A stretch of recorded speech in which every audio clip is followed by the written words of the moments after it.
मी अर्थसंकल्पाच्या अधिवेशनाला सभागृहात जाण्यापूर्वी आज सकाळी आपल्याशी बोललो आणि काल तर पत्रकार परिषद घेऊन बोललेलो आहे।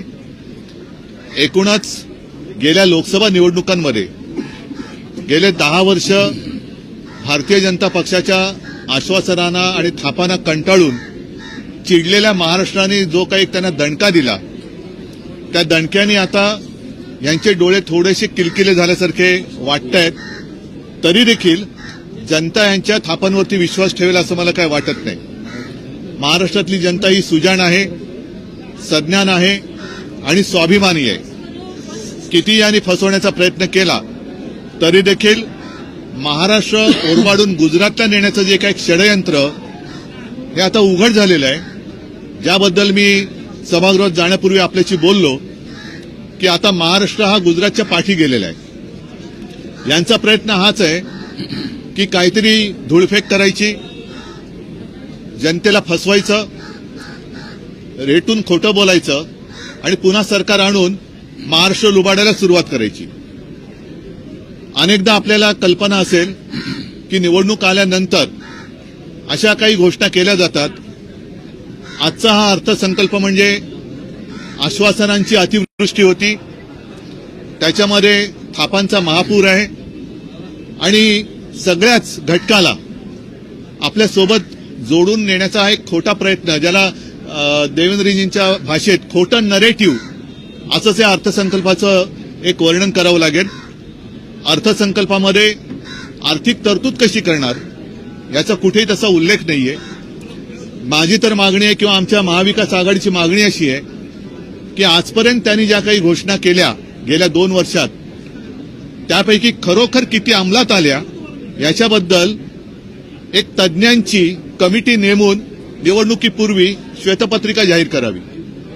अनेक योजना अशा आहेत की ज्या घोषित झाल्या परंतु प्रत्यक्षात आलेल्या नाहीयेत। या अर्थसंकल्पाचं वैशिष्ट्य म्हणजे महिलांना जरा थोडासा एक मतदानात आपल्या बाजूला करून घेण्याचा एक प्रयत्न, केविलवाणा प्रयत्न केलेला दिसतोय। मी आधीच म्हटलं होतं की महिलांसाठी लाडकी लेक किंवा लाडकी बहीण ही योजना आणत असेल तर जरूर आणा, आम्ही स्वागत करतो। पण मुलगा आणि मुलगी असा भेदभाव करू नका। मुलींसाठी काही आणत असाल तर मुलांसाठीही आणा, त्याच्याबद्दल कुठे तशी काही वाच्यता नाही आहे। माता भगिनींना तुम्ही हे जे काही देत आहात जरूर द्या, पण त्याच वेळेला परत एकदा सांगेन की आज राज्यामध्ये हजारो तरुण बेकार असताना घरी गेल्यानंतर ती माता भगिनी त्याला काय उत्तर देणार, या प्रश्नाचं उत्तर या अर्थसंकल्पात कुठेही दिसत नाही। म्हणजेच काय की रोजगार वाढीसाठी कुठेही उपाययोजना नाहीत, जे काय आहे ते रेटून न्यायचं। मी शेतकऱ्यांना वीज बिल माफ करा अशी मागणी केली होती, ती त्यांनी मान्य केली, पण शेतकऱ्यांना कर्जमुक्त करा ही मागणी त्यांनी काही मान्य केलेली नाही। शेतकऱ्यांना वीज बिल माफ केल्यानंतर थकबाकी ज्यांची आहे ती थकबाकी सह हे माफ होणार आहे का? आजपर्यंत जेवढी काही थकबाकी आहे तेवढी सगळी थकबाकी तुम्ही माफ करणार आहात का? आणि वीज बिल माफ करा म्हटल्यानंतर मला आठवतंय जुन्या एका गोष्टीची आठवण झाली। माझ्यासोबत आज नाना पण आहेत, जितेंद्र आहेत, त्यावेळेला तुमचं सरकार होतं आणि हिंदू हृदय सम्राट शिवसेना प्रमुखांनी संभाजीनगरला जाहीर मागणी केली होती किंवा आपण असं जाहीर केलं होतं की आमचं सरकार आल्यानंतर शेतकऱ्यांना वीज बिल माफ करू। तत्कालीन मुख्यमंत्री सुशील कुमार शिंदे होते, ते तत्कालीन होते आणि त्यांनी तत्काळ ती मागणी मान्य करून निवडणुकीच्या आधी 0 रकमेची बिलं ही शेतकऱ्याला द्यायला सुरुवात केली। त्याच्यानंतर निवडणुका झाल्या, पुन्हा एकदा काँग्रेसचं सरकार आलं, विलासराव देशमुख मुख्यमंत्री झाले आणि निवडणूक झाल्यानंतर महिनाभरानंतर दामदुपटीने वीज भरणा करा नाहीतर तुमचं कनेक्शन कापून टाकू ही दरडावणी सुरू झाली। मला असं वाटतं तशीच ही थोडीशी गोष्ट दिसते, कारण वीज बिल माफ केल्यानंतर इतर जे काही शेतकऱ्यांचे प्रश्न आहेत, बी बियाणं आहे, इतर शेतीचे अवजार आहेत, आम्ही आमच्या लोकसभेच्या वचननाम्यात म्हटलं होतं की या सगळ्यांवरचा जीएसटी आम्ही माफ करू। कारण शेतकऱ्यांचं जे गणित आहे त्यांनी सांगितलं होतं की तुम्ही म्हणजे हे केंद्र सरकार दरवर्षी 6,000 रुपये जर शेतकऱ्याला देत असेल तर साधी गोष्ट त्यांनी सांगितली होती की जर वर्षाला 1 लाखाचं खत शेतकऱ्याला लागत असेल, आता किती टक्के त्याच्यावर जीएसटी मला वाटतं थोडी कमी केली आहे, आता 5%, पण नाहीतर 18% जीएसटी खतावरती होती। म्हणजे काय, 1 लाखाचं खत विकत घेतलं तर 18,000 रुपये त्या खतापोटीच खताच्या रकमेतूनच सरकारकडे जमा होतात आणि 18,000 कोटीतून 6,000 कोटी तुम्ही देणार म्हणजे 12,000 हे आमचेच तुमच्याकडे बाकी आहेत.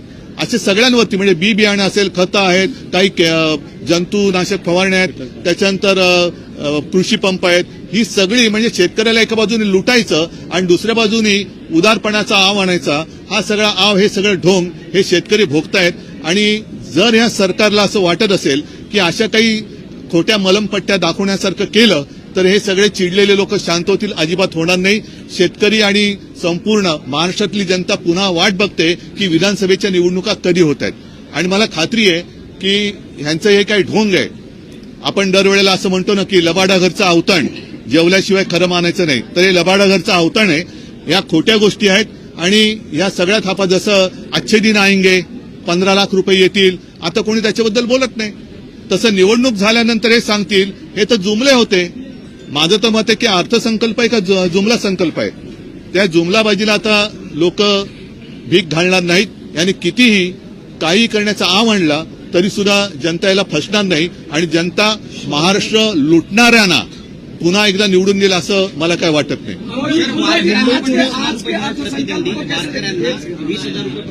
हो, त्यांनी वारकऱ्यांची, मी म्हणेन वारकऱ्यांचा अपमान आहे. कारण ही संत परंपरा ही अत्यंत निस्पृहपणे आपण जर का, कारण मी ती वारी एरियल फोटोग्राफी करताना पण पाहिले, प्रत्यक्ष वारीत चाललो पण आहे. त्यांच्याकडे त्यांचं सामान असं काही नसतं, देहभान हरपून ते विठू नामाचा गजर करत जात असतं. त्यांना पैशांनी काही देणं घेणं नसतं. पण आता ती सुद्धा विकत घेण्याची परंपरा हे सुरू करते की काय? कारण 1000 वर्षांची ही परंपरा आहे, 700-800 ते 1000 वर्षाची.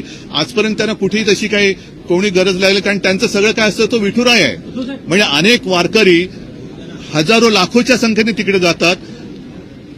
मंदिरात त्यांना प्रवेश मिळत पण नाही, कारण एवढी गर्दी असते की मंदिराजवळ पण ते जाऊ शकत नाही. पण त्या मंदिराचा कळस बघून त्याच्यात ते आयुष्य सार्थकी लागलं असं मानतात. त्यांना तुम्ही पैशाचा लोभ दाखवू शकत नाही. एक गोष्ट आणखी, एक गोष्ट अशी आहे, मला वाटतं ते आणखीन कुठलं ते अल्पसंख्याकांचं मौलाना आझाद, त्याची तरतूद वाढवली. म्हणजे या सरकारने आता हिंदुत्व सोडलं का? या सरकारने हिंदुत्व का सोडलं? निवडणुका तोंडावर आल्या म्हणून या सरकारने हिंदुत्व सोडलंय का? त्याची तरतूद त्यांनी वाढवली, मग यांनी सुद्धा हिंदुत्व सोडले.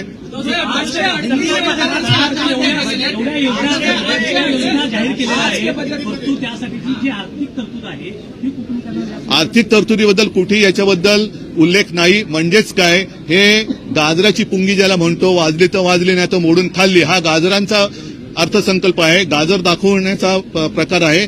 आर्थिक तरतूद याच्यामध्ये कुठेही दाखवलेली नाहीये. आणि त्याच्याबद्दल आम्ही जशी माहिती आम्हाला मिळेल तसतसं येत्या काही दिवसांमध्ये सगळ्यांची सल्लामसलत करून आम्ही त्याच्यावरची मतं मांडूच. पण आर्थिक तरतूद कुठून आणणार? मोदी देणार आहेत का पैसे? मोदी पैसे देणार आहेत का? जर माझं राज्य कर्जबाजारी होत असेल, त्याच्यामध्ये रोजगाराची नवीन संधी उपलब्ध होत नसेल, तर मोफत तुम्ही शिक्षण द्या, मोफत घरामध्ये पैसे द्या. पण करता करविता ज्याला म्हणतो, कर्तेपणा, हा महाराष्ट्राच्या रगारगात आहे. महाराष्ट्र स्वाभिमानी आहे. महाराष्ट्रामध्ये कर्तबगार पुरुष आणि कर्तबगार महिला ही महाराष्ट्राची संस्कृती आणि महाराष्ट्राची परंपरा आहे.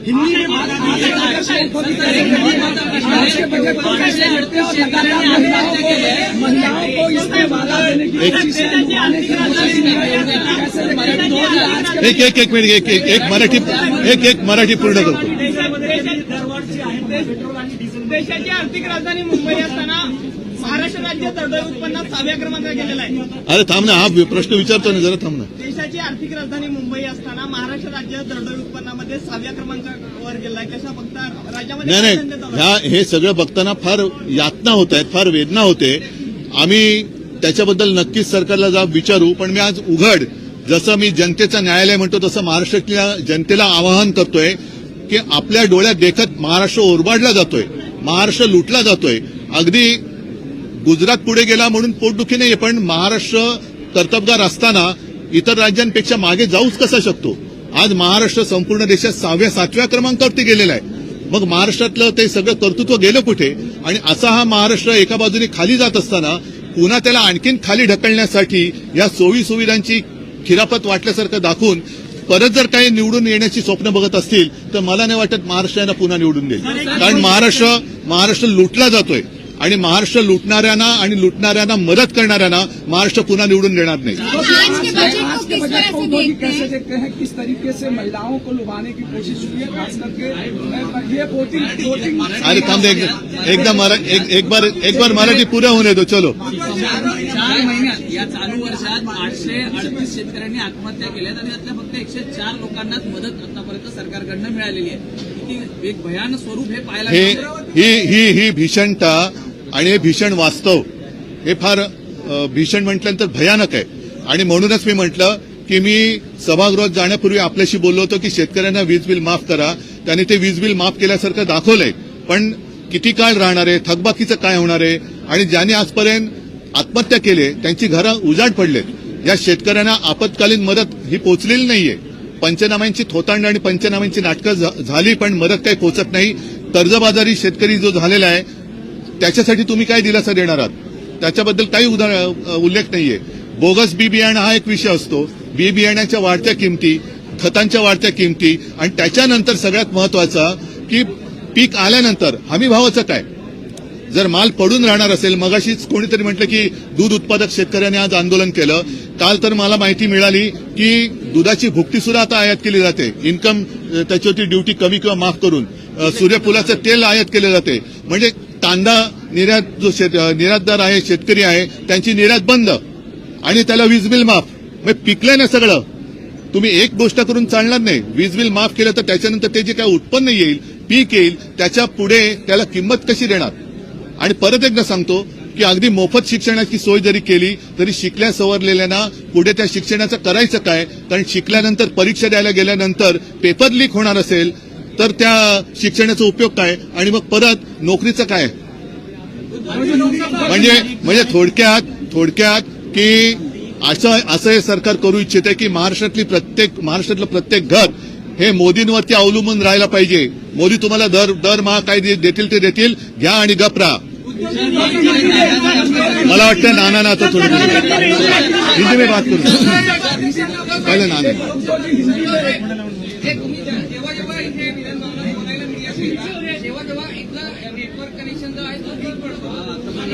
मग आत्ताचं गेलेलं फुकट गेलं.